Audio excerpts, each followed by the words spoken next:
Our story begins inside the dark denizens of what those would call a hub of creativity.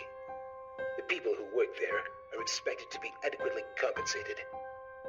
But take the recesses of a building in the dead of night, allied with the memories of so many creative souls, and their collective inner vision becomes mercilessly sharp. Their vivid fantasies merge with cold reality, and once joined, there is no escape.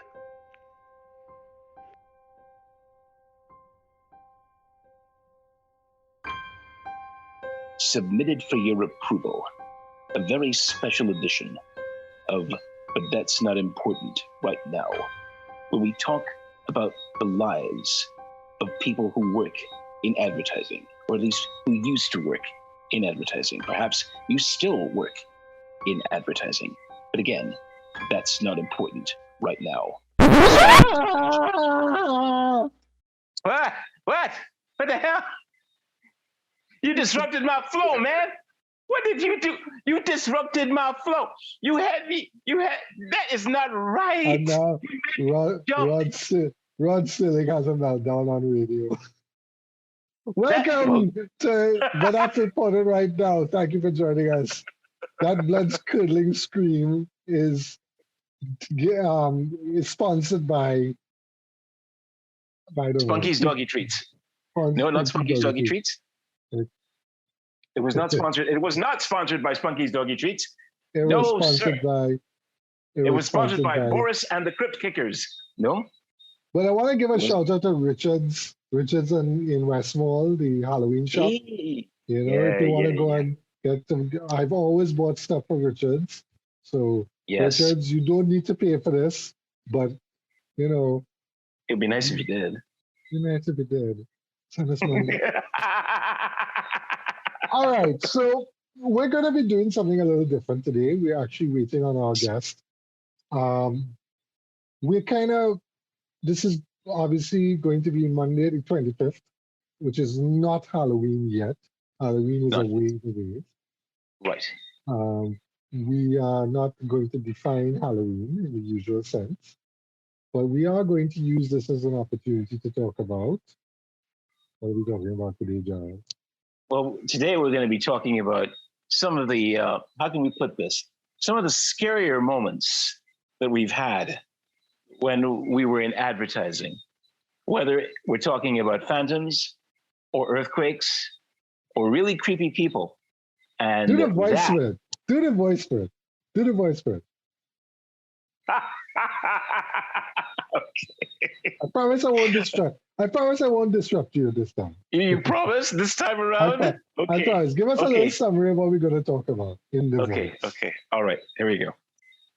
Today, we're going to be talking about all sorts of scary things, about people's minds and how they operate under stress.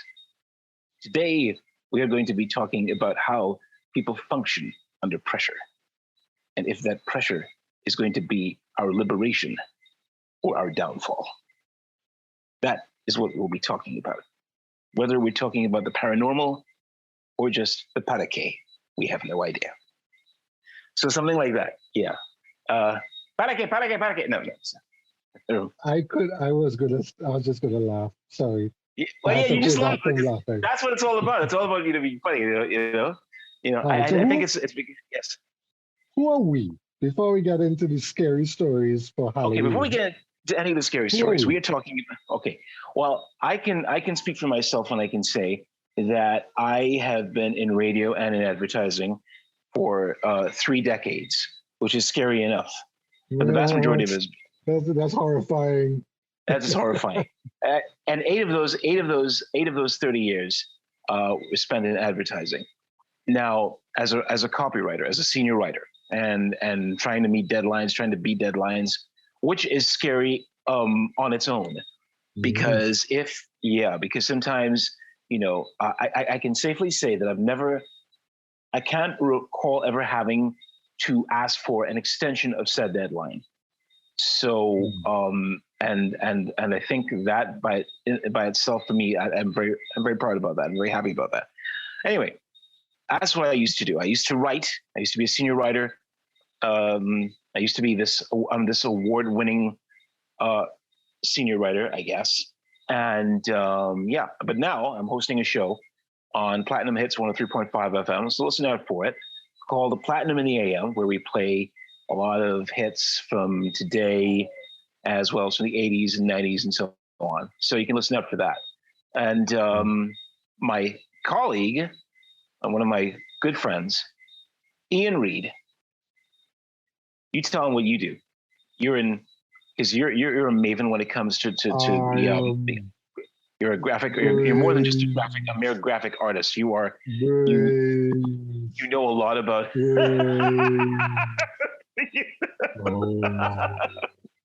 I would not do you justice. I would not do you justice if I did not. If you didn't say you're not a zombie. I'm a walking dead. I'm a walker. No, those are the 41 parliamentarians that we have right now. Don't even. I have been destroyed, rebuilt, destroyed again, like a phoenix, working in the art industry of Trinidad and Tobago. In this wonderful chain of islands in the Caribbean.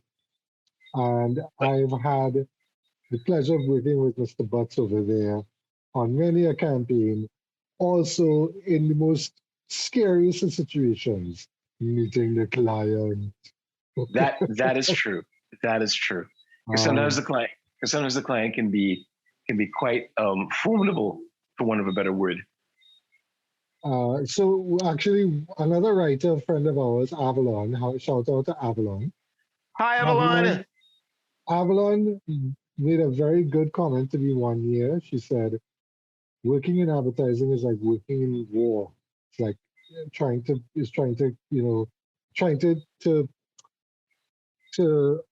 take that hill on Midway Island, in the Pacific during World War II.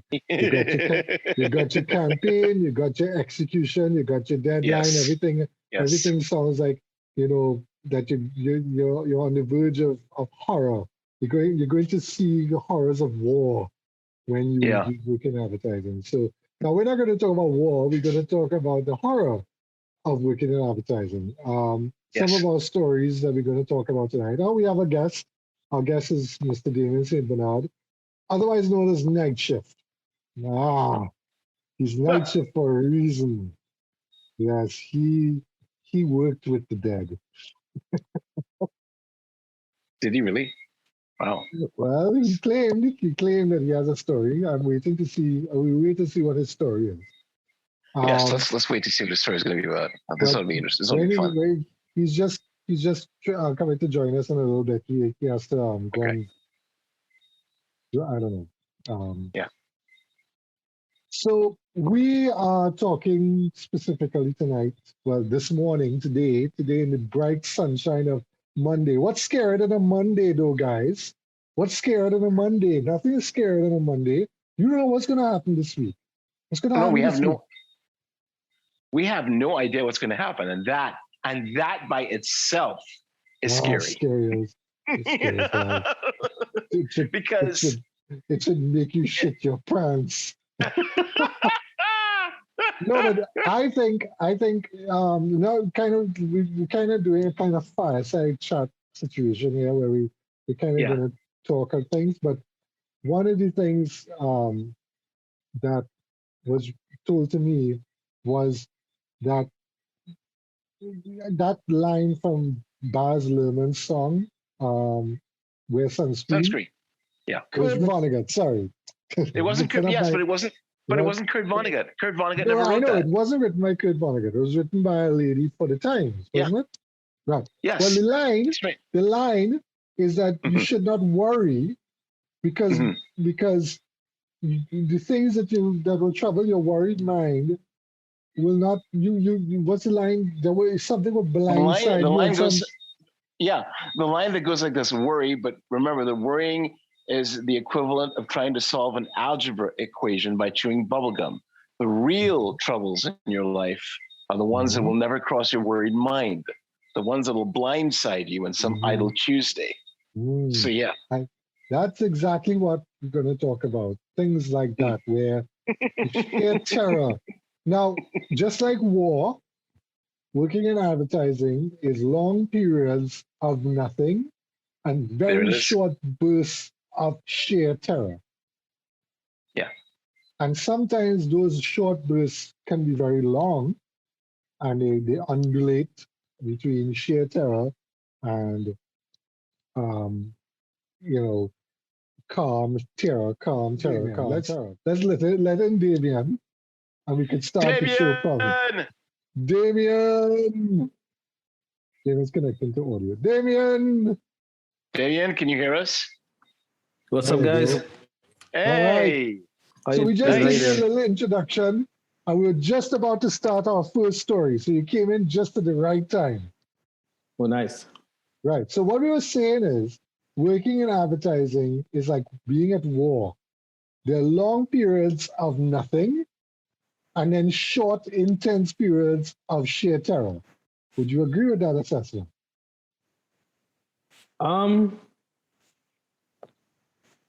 To an extent, I think the nightmare for me, I would say, personally, my experience, I've hardly ever felt the long periods of nothing while working at the agency. Mm-hmm. Mm-hmm. I think any idle time is frowned upon. So that for me, I would say there was intense period, and then there were periods of almost death.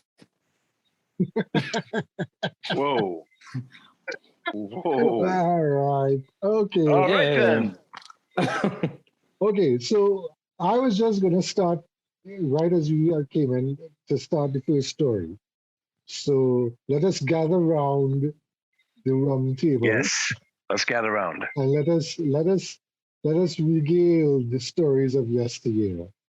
All right. This story is titled The Earthquake. Mhm. It is the year 2000, October 4th. It's a Tuesday. And I'm sitting at my desk on a morning. I think it was about 8:30, 9 in the morning. I remember it well because it was a beautiful day. It was blue skies, everything was working. And we didn't have anything stressed going on. I think we had a presentation. Can't remember what it was for. And I was walking over, I think it was about 8:30 in the morning, 10.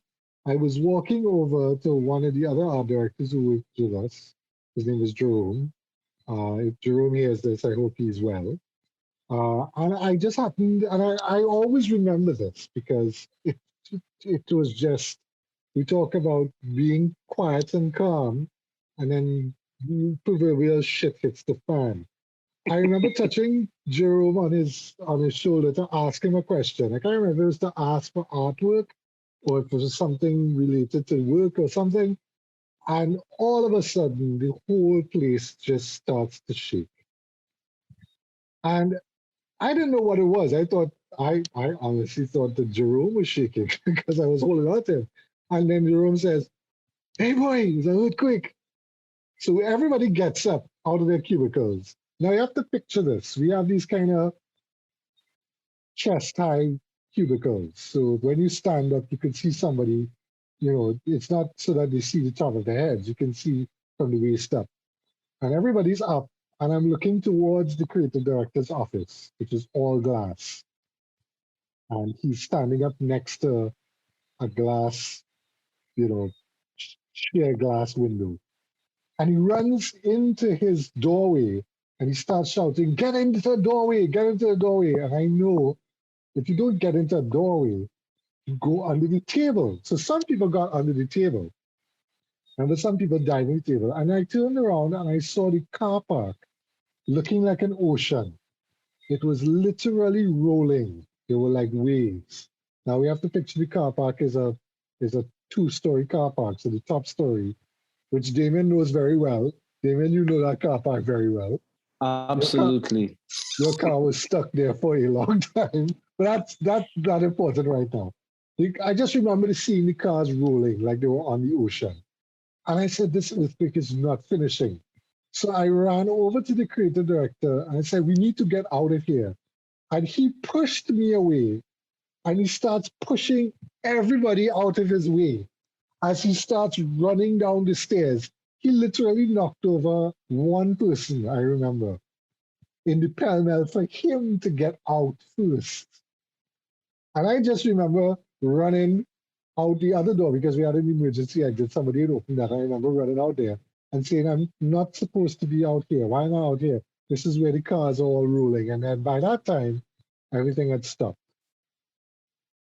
And I just remember feeling seasick for a little bit because I was there. I never experienced anything like that. I had a friend who went through the same thing, but he was on the 30th floor of the financial tower. And he said he peed his pants because, you're on a building that's swaying left and right. You don't know if it's going to collapse or not.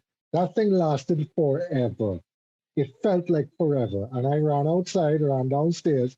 I mean, we never even had a fire drill in the agency. So nobody knew exactly what to do, but people just ran in. And our agency had glass doors. So I don't know why people were running towards the glass doors because those are the first things that would shatter. But nothing happened. There was no damage. I don't remember any damage. I don't remember anything happening. But it was bad. It was bad. And we had aftershocks after, and the electricity went, and it was all craziness. And I don't remember working for the rest of the day. But I think it was about a minute, I think. It was a 5.9. If I read the report correctly, it was a 5.9 on the Richter scale. And that was sheer terror. That was a terrifying experience to go through. And worse yet, to see people pushing each other out of the way to get out of the building. It was every man for himself. That is not how you do evacuation.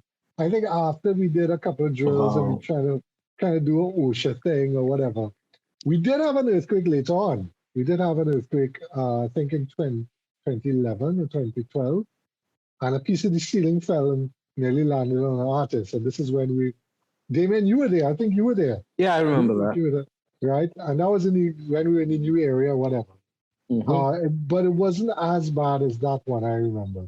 I remember diving under the table at that time because, I also remember the earthquake. There was an earthquake 3 years ago. Was it 3 years ago?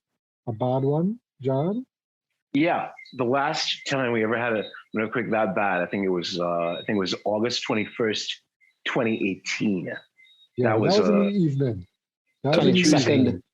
Yeah. Yeah. It was I just remember the house because I was home.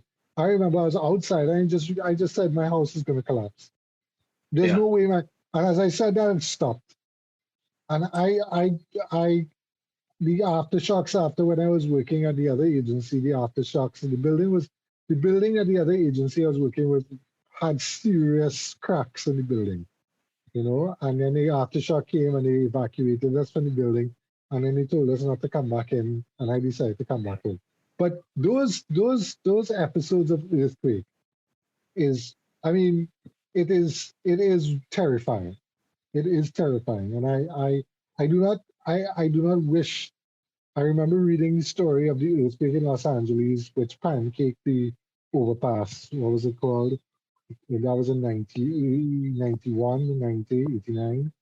That was in 1989. Yeah, I think it's not necessarily Los Angeles. I think probably San Francisco. San Francisco suffered the worst. San Francisco, yeah. Yeah. And I can't imagine. We are very lucky. We've never had a bad earthquake. Which Tobago got hit by a bad earthquake in '97, and that I remember feeling aftershocks when I went to Tobago afterwards. And thinking, even the whole bus terminal in Tobago had just basically, been destroyed. Anyway, that's my story. I hope it was chilling enough.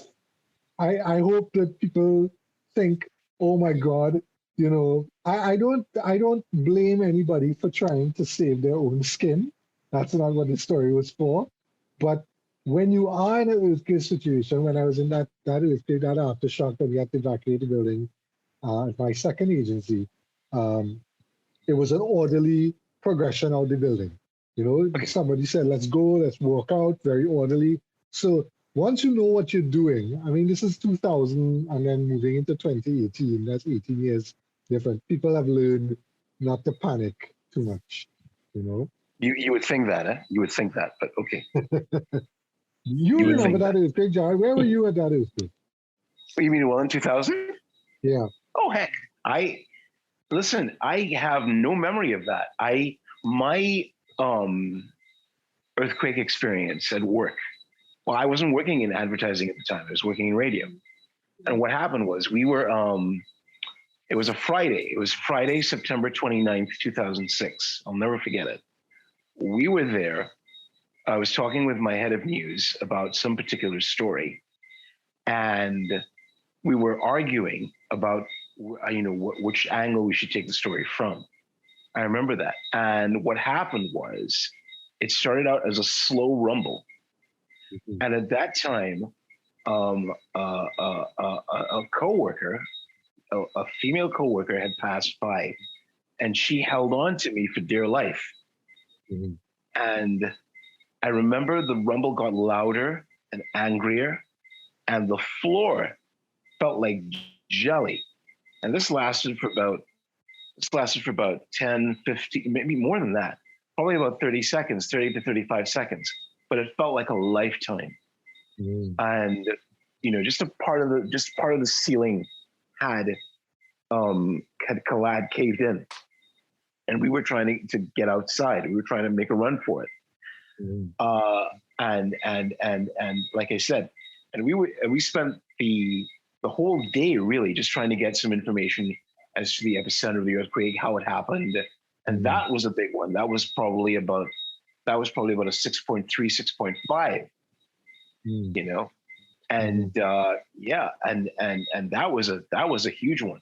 But the big one that I thought was really, really bad was 2018. I mean, I don't think I've ever experienced anything as horrific as that in terms of an earthquake. Yeah, and I don't think I ever wanted to. And short. That was it. It was intense. Yeah, intense and short. Yeah, just like just like Spike Lee. But that's the thing. All right, but that's not important right now. Yeah. All right, Jared, you need to give us the voice. Now we're gonna bookend this now. You need to give us the voice. How we summarize the story in the voice?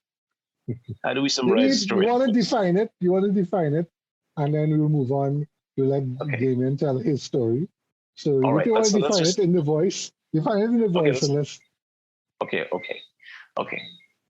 Natural disasters happen when we least expect it.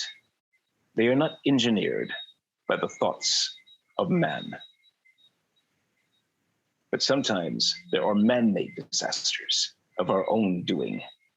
And even then, we are powerless to stop it. Great. I love it. All right, Damion, welcome to the show. Damion, before you tell us your story, Who is Damion St. Bernard? Oh, wow. So, the Damion St. Bernard, I'll be telling the story. No, well, you just need to introduce yourself a little bit. Because I don't think anybody here, our listeners don't know you. So other than the fact, what I described you as is you are night shift. And your name is Shift. We call you Shift. But I don't wanna get into that. I wanna find out what you're doing now and what you're up to, and then we could get into the story. Yeah. So I'll be honest, thanks for having me, guys.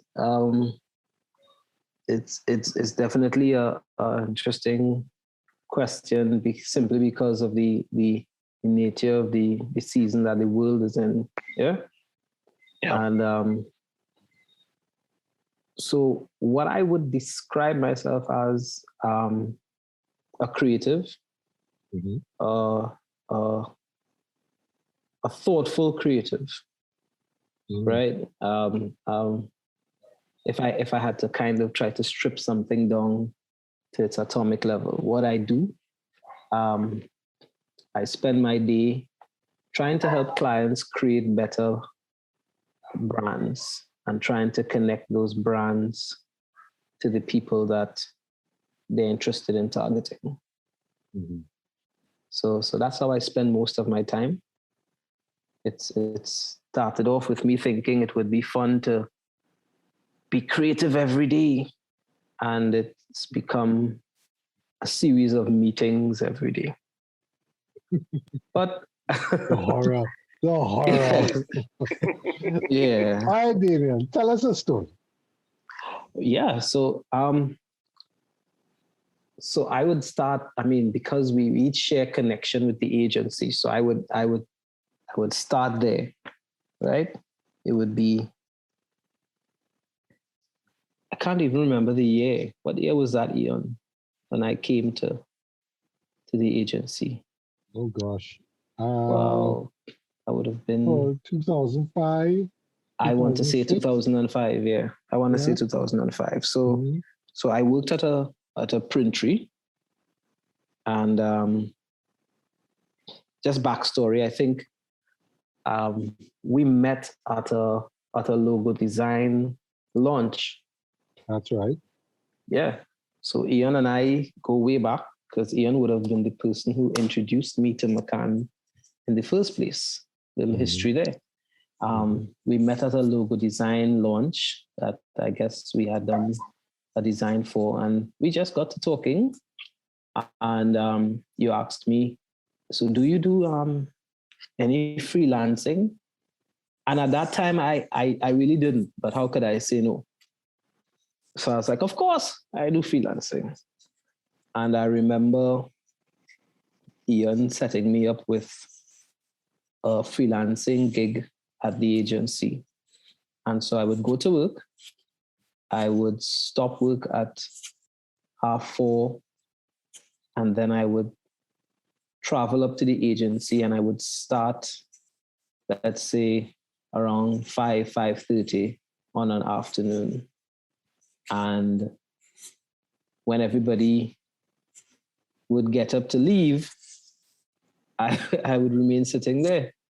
And that's where the name people started calling me, so you're the night shift. Because I would come in at 5:30, 6 o'clock, and I would work up until 10:30, 11 at night.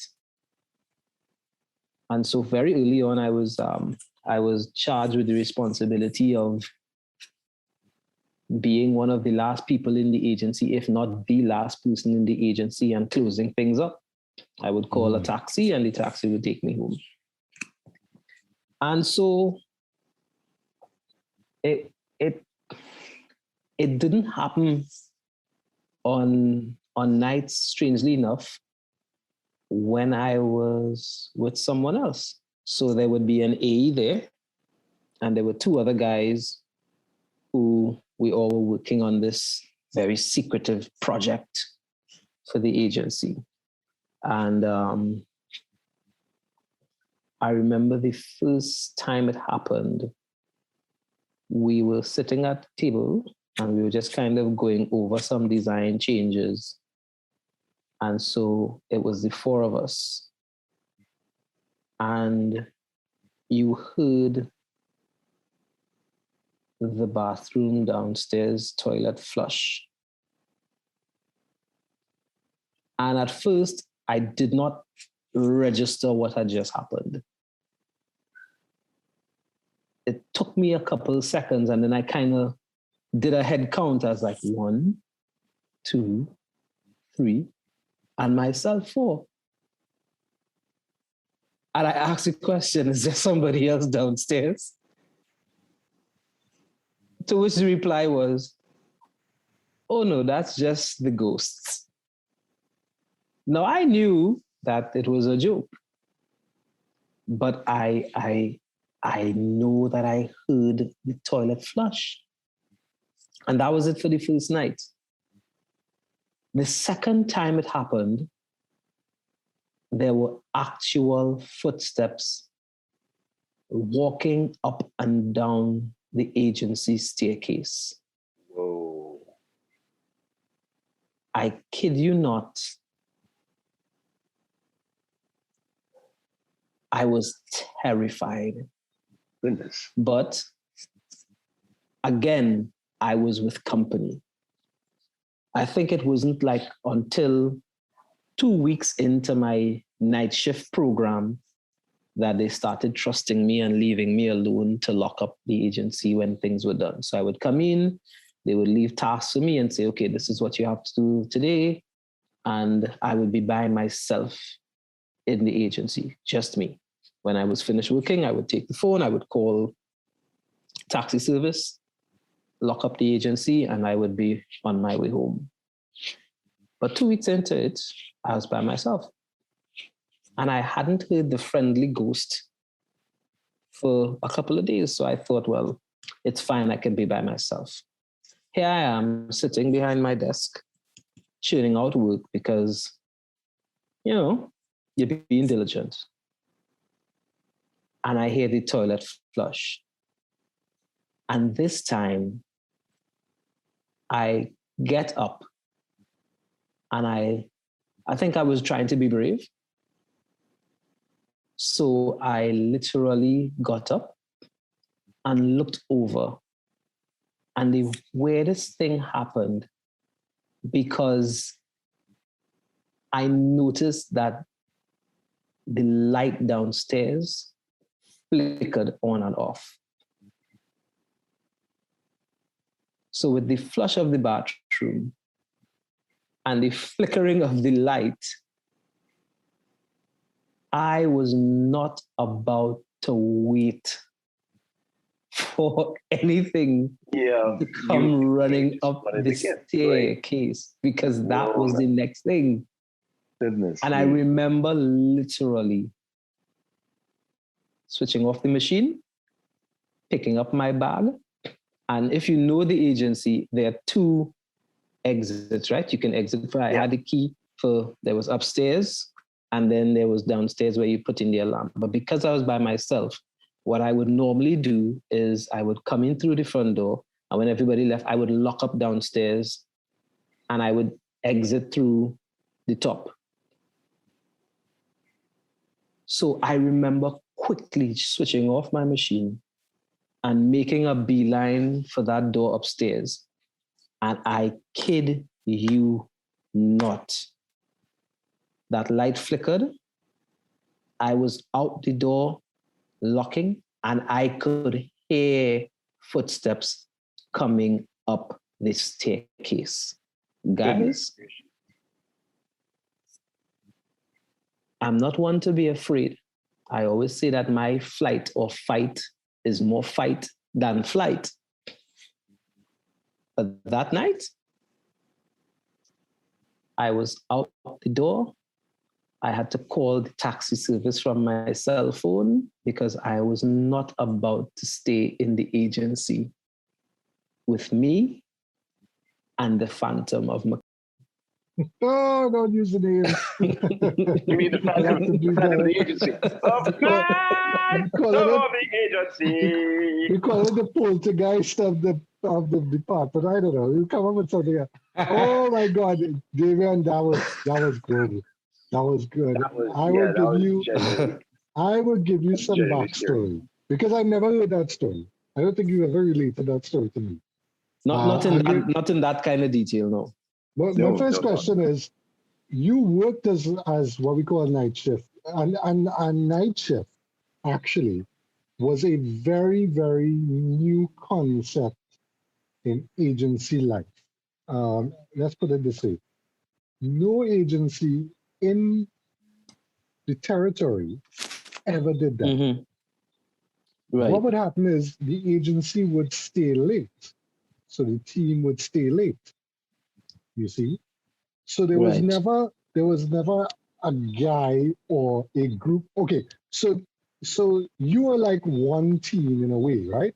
There was never a team that would come in like any kind of real like an oil shift system, like when you're oil rig drilling, one team during the day and one team during the night and rotate 6 hours. There was nothing like that. There was the main agency, creative people, and then you came in. And doing that was totally, that was, for the want of the better word, innovative.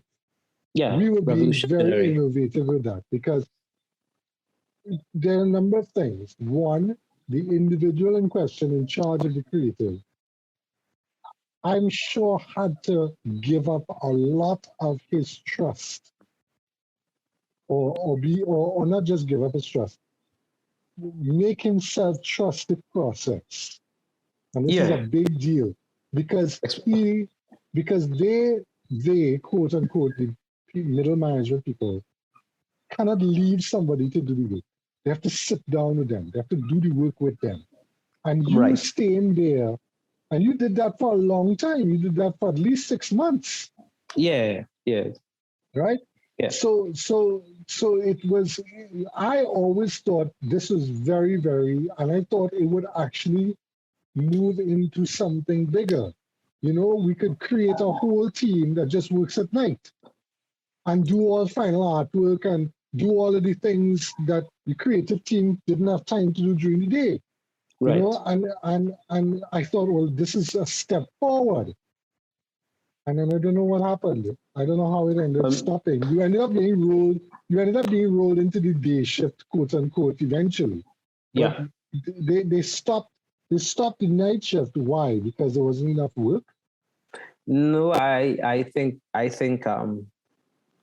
so. Once that major project was complete, Mm-hmm. um, I think what the transition that happened, and I can't say because I can't blame something that I don't know for sure, but um, people started working longer hours and demanding more hours for less. So that would be where people would normally leave the agency 5:30, 6 o'clock, which I mean, if you're working until 4 o'clock, putting in another 2 hours was just expected at life. I think what started happening and what I noticed was that once that project was finished and I was brought on board in terms of what you say, day shift, the normal leaving time would be 7 o'clock. Yeah, I remember a particular guy who was a national. Well, no, he wasn't. He was from another country. And he would come in and he would diligently do his work. We hired him and he was diligent. He was good at what he did. But at 4 o'clock, 4:30 for the latest, he would get up and leave. And I remember him being reprimanded because it was said that he wasn't committed to the clients enough. So I think what happened is that what could have been a very innovative charge was sidelined because the creative control would have had to give up some of its power. That's right. That's And right. so You were there till rather 11 than o'clock at night with this individual, you know, until the job was done. And anybody who's ever worked in any agency around the world, that is the norm. So the whole idea of a shift system is very like I said, it's different. Nobody ever. I don't think any other agency, and I could be wrong, and it could be corrected. And if anybody does know, please jump in and tell us that that didn't exist in any other agency. But it's a brilliant idea. It just takes it just takes trust. It takes the belief that you could leave somebody with a particular charge and know that they will be disciplined enough to complete it, rather than the slave mentality, which is no, I need to look over your shoulder. Yeah. Well, there was too much micromanaging in place. Exactly. Just to come back, okay, so just to give you a background, sorry that we kind of segued over. Just to give you a background, there is a phantom of the agency. There is one. This You know, story. let me get up and make sure I lock my doors. This story was related to me. This story was related to me. Now, I'm not. This is not a whole new story. This is related to what you say. Just to give you some background. This story is related to me by the God rest his soul, Ken Eustace, who used to be the creative director at the agency. Ken was good, man. Awesome fellow. Ken. Yeah. Ken related to me that when the agency was in Port of Spain proper, he was there, I think it was 1 a.m. or something. And this is before the days of computers. So you're doing layouts in onion skin. You know, the real madmen, 1960s, you know, doing layouts with pen and ink. And he's illustrating something for the next day. So he has to be in there. So he's at his drawing table and he's drawing. And he claims that he heard footsteps. And he turned around, he didn't see anybody, didn't hear anything, and he was alone. For sure he was alone. Right. And he said he got up, and when he came back, his pen was missing. Now he said he must have been tired, he must have put it down somewhere, whatever. So he went looking for the pen. And when he came back, he said, well, he can't find the pen, he would do something else. And as he went to reach for something, his inkwell tipped over by itself.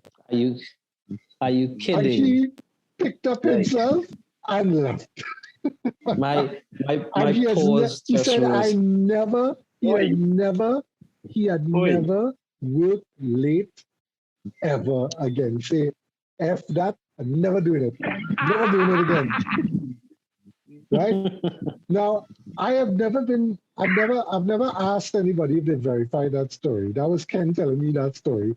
And I know Ken, he have a kind of, you know, he has a wicked sense of humor. He had, you know, he had a way about him that was very, you know, he used to drop some stories with a straight face.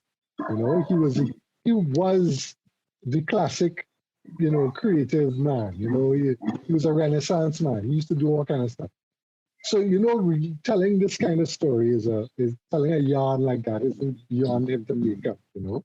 But your story, and then there were other kind of stories of people hearing things. I think a couple of them have said things, you know, Mark had said something and Norman have said their own versions of it, you know. So yes, but it follows the agency. So when the agency, by the way, I've got to confirm that the agency is moving out at the end of this month. We talked about this in a previous episode. Oh, really? Okay. Yeah, I heard the rumors. Yeah, they're moving to around the Savannah. But the Phantom will move with them. But Ian, let me ask you this question. You let me work night shift knowing that this was the case and you didn't want me? Not a friend. Not a friend. Not a friend. Dude, I never experienced anything when I was working late. And I never seen anything. You knew then. And you did nothing. It didn't even occur to me. Because you never tell me that story. Hey. All right, so moving on. That was a good. We had two good stories. All right, so Jared, it's your turn. Yes. But wait, before you do that, you need to bookend this for me. Give me the voice. Bookend it for me. So the paranormal, the supernatural, can it be proven? No one can say for certain. Is our mind playing tricks on us? Or is reality the most chilling thing there is? Or something like that.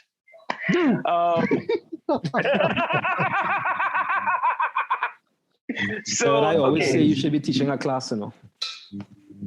Who's that? Jared should be teaching a class, boy. Oh, no, don't say that. Jared, you should be teaching a class. I have images of Jared with a big, huge bed, dressed in one of those old English checkered suits, riding a bicycle around Port of Spain, looking like one of those professors on Oxford campus, Literally, when I think of Jared, that's the spirit animal I see. Oh my goodness!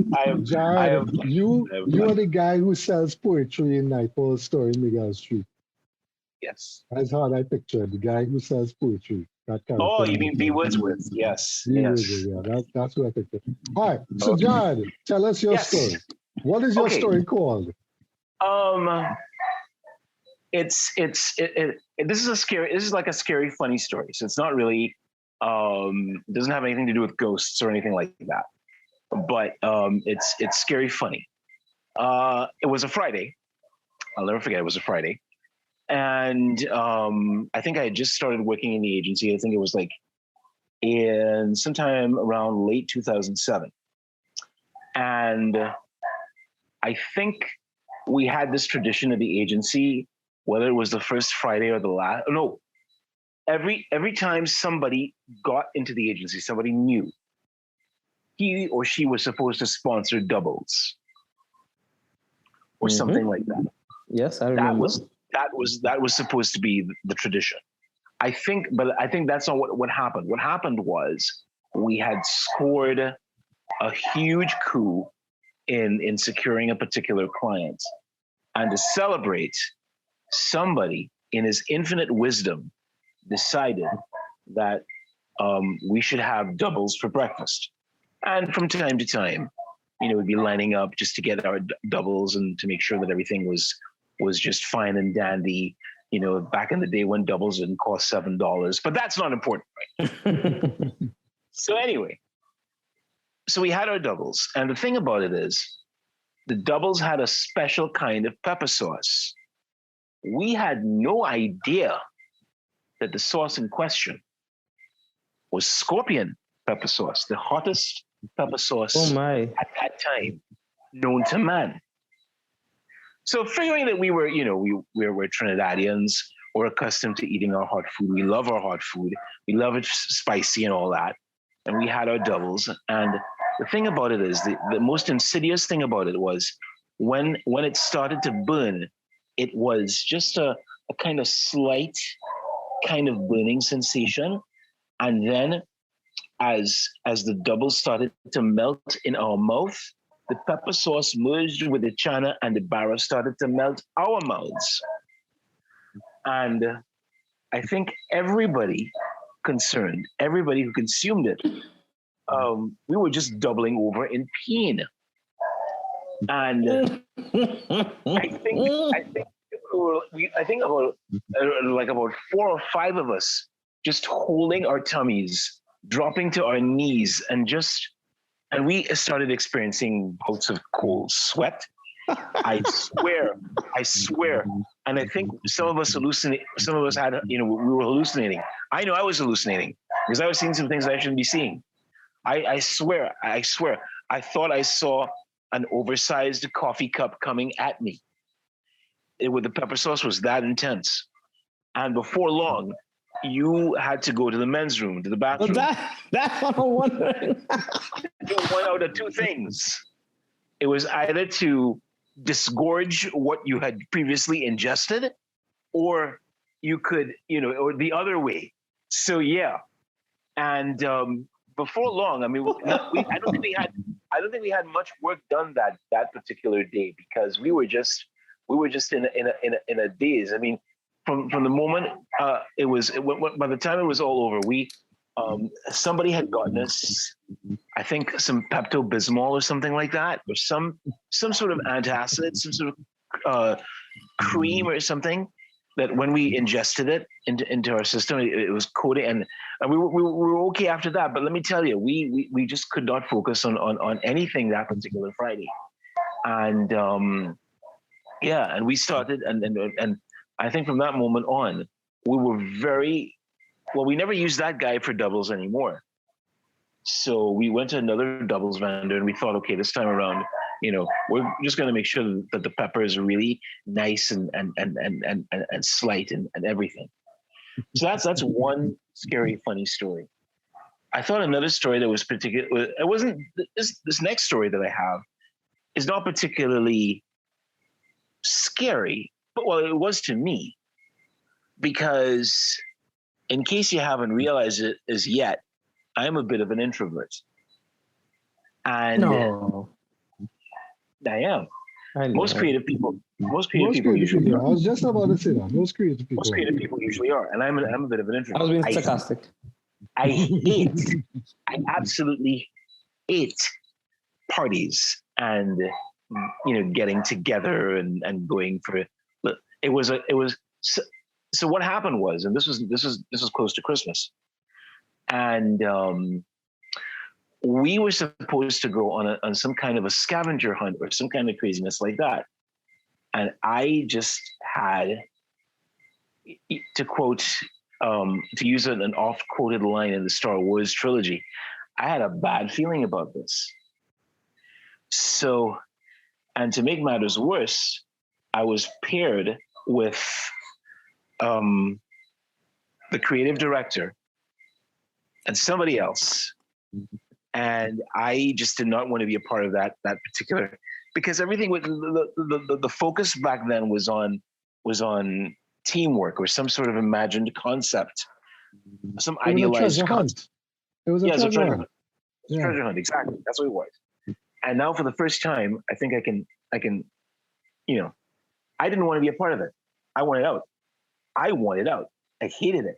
The entire atmosphere was just wrong. And I just felt extremely, just did not want to be a part of that. And I had to resort to theatrics, which is what I did.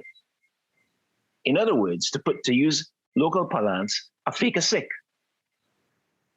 to get out of it. And it worked. Do I regret ever having done it? Not really. Because ain't no way I'm going to do no goddamn treasure hunts. And I don't care how good you are as an agency. I don't care if you want to talk about teamwork or anything like that. And that's what I thought, that's what I thought then and there, that I thought, these guys are just being cruel now about the whole thing, because they've never really factored into what it is that the creatives do. And creatives don't necessarily want to spend your free time doing something like this, because it doesn't really help in terms of generating any kind of goodwill, that's just my take on it. So that's what. But I just to add to that story, I remember that, and I was a bit taken aback. Damion, you were there too, weren't you? Do you remember that? I don't. That was the bus fete. Oh yeah. Right, the bus fete. Yeah. Now I was a little taken aback by the Shanghaiing. It was, you all had to go, and there was no. And they printed jerseys and stuff like that. Yeah, everybody had to go. There was no opting out. There was no again. No, I'm sorry, I don't want to do this. There was nothing like that. There was, you either did it or you there was no alternative. There was no and either that or. got me. Yeah, that got me a little concerned. Because but remember, no, well, so I didn't want to cut you off.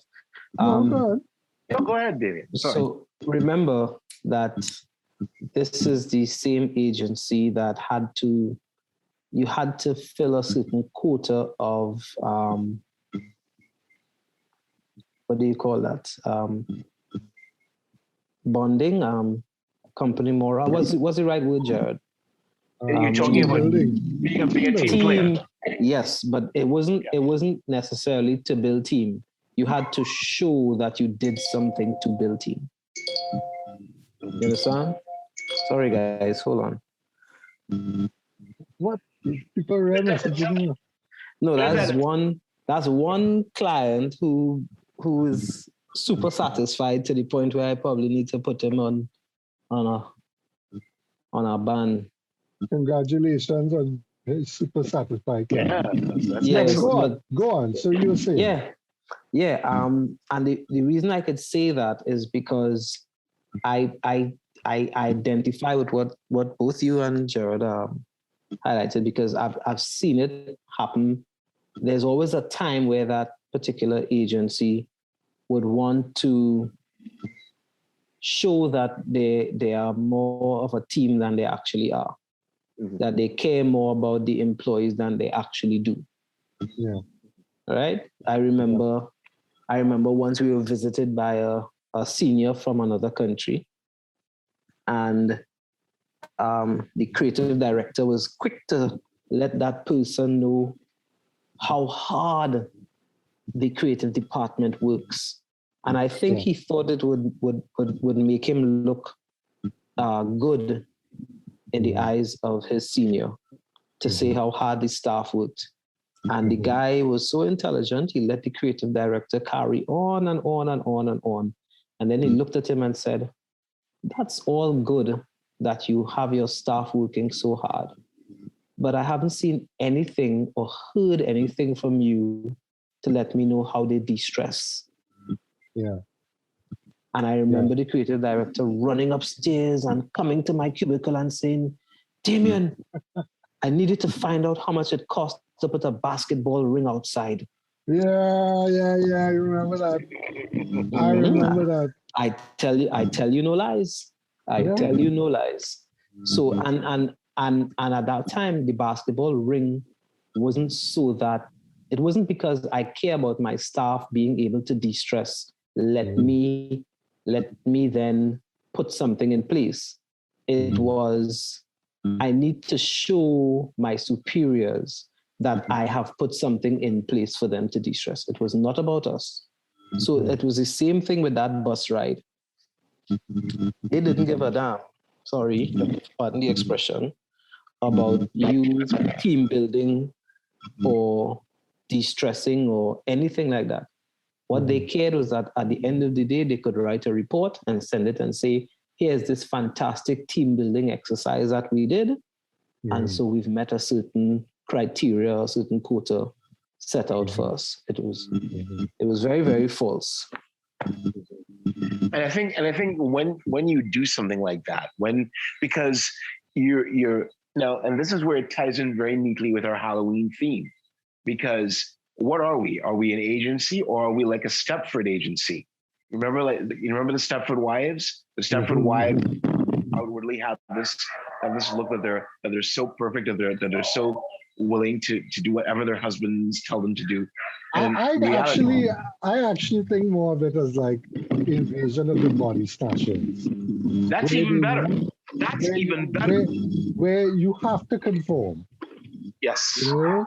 Yes. Now, mind you, we're not here to bash agencies per se. We're here to point out that if you do want to get into working with an agency, first of all, and those of us who have been in the agency business, know what the environment is like. And that's how it will always be. But at the same time, you know, things have changed. Things have changed dramatically. I always say, where the agency was in the 80s and 90s isn't where it is now. No. When it comes to management of human resources and so on. Things have changed quite considerably. So where we were in 2005 and 2006, I remember the conversation, well, you know, to encourage people's morale to get better, we're gonna put a shower in the building.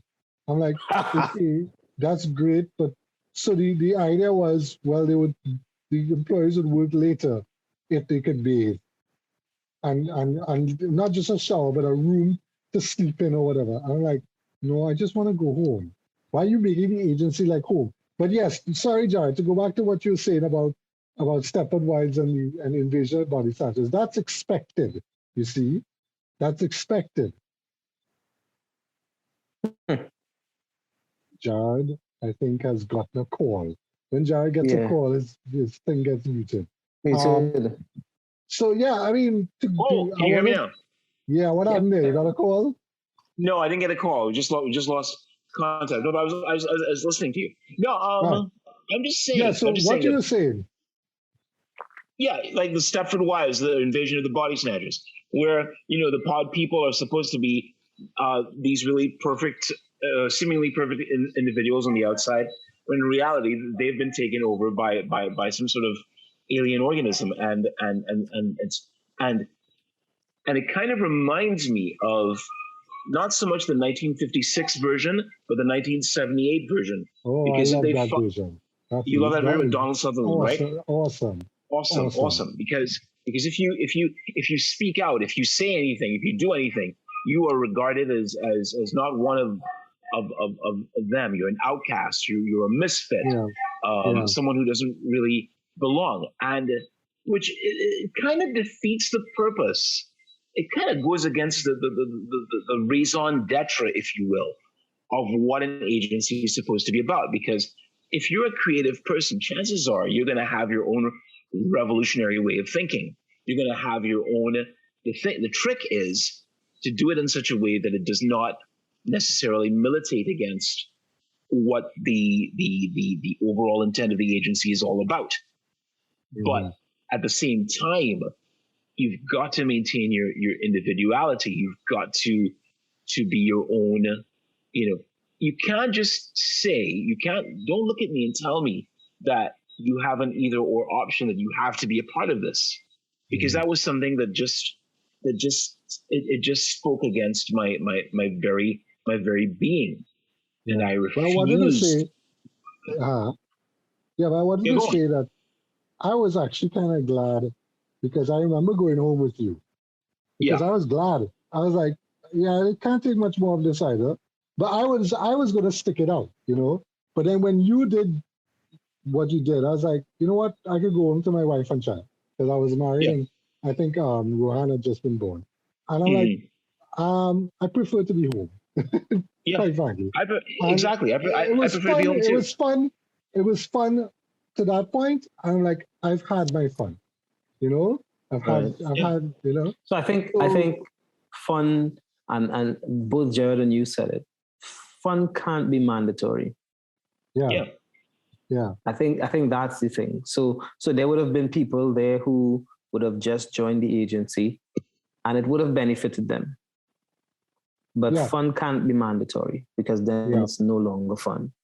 Because it stopped being fun. It stopped being fun a long time ago, and you just didn't want to be a part of that. So you just wanted to do whatever. And I mean, like I said, I look back on that, and I wondered, Christ, what did I do? But then at the same time, I could not have been true to myself if I didn't do that. If I didn't just say, I could have just said from the jump, I could have just said, you know what, screw this, I'm not doing this, whatever. If you want to have me fired for it, go ahead. I'm not doing it. I'm just not doing it. But no. Okay, Jared. So let's bookend this story. How are you gonna bookend this story? Well, okay. It's like what? Okay. So, as one wise person rightly put it, fun is not mandatory. It should be spontaneous, a wellspring of the human spirit, in which everyone can enjoy themselves freely and willingly. But that's not important right now. But that's not important right now. I think this has been a very great session. Damion, how are you feeling? I think this has been it's been an eye opener for me. It's been, and I can see how if you don't keep track, how conversations can meander into hours and hours and hours. But it's been very rich. I enjoy what you guys are doing. I didn't at the beginning, I must confess, I didn't listen to the first couple set of podcasts, but then I caught on, and I said, these guys are onto something really cool. And it'll be interesting to see where it goes and how it develops. Thank you. There are those who say that. Thanks. There are those who say that what we're doing might not be of any use to anybody, but I always, and I remember when I told you the story, Damion, some time ago, many years ago, back in the story about the first hot air balloon, when it was launched in 1783, and somebody asked, why spend so much money on something so useless? What good will it do? This hot air balloon, this first device to actually take man from the bonds of the earth and into the sky. What good is it? And Benjamin Franklin, who was there, who witnessed it, looked at him and asked him, what good is a newborn baby? So our baby is just getting started. That's how I see it. Yeah. And we actually, our first season, we stopped at episode 10 because we wanted to take a little break and regroup and try to work out where we had reached and so on. So season 1 is 10 episodes. But we have decided we're going to keep going after this episode. We decided to do this episode as what it is now. But moving forward, we're going to continue. And then we're probably going to go until the end of November. And in which the last episode we really want to do, I think it will be episode 16. I think it's going to be episode 16. At episode 16, we want to try to bring as many people back, like what we did for season 1, episode 10, and try to have a kind of, free open chat session.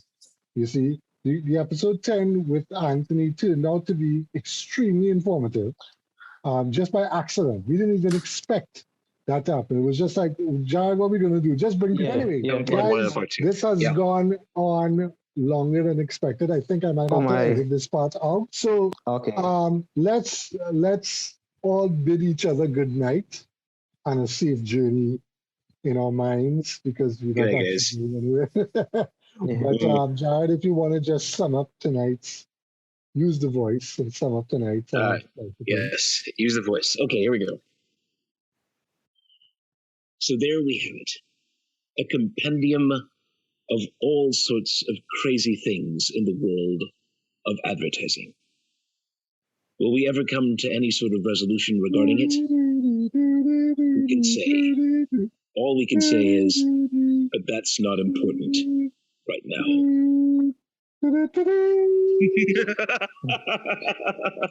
Guys, thanks for having me, man. This was awesome. Awesome. Thank you, everybody who has listened, and we'll see you next week.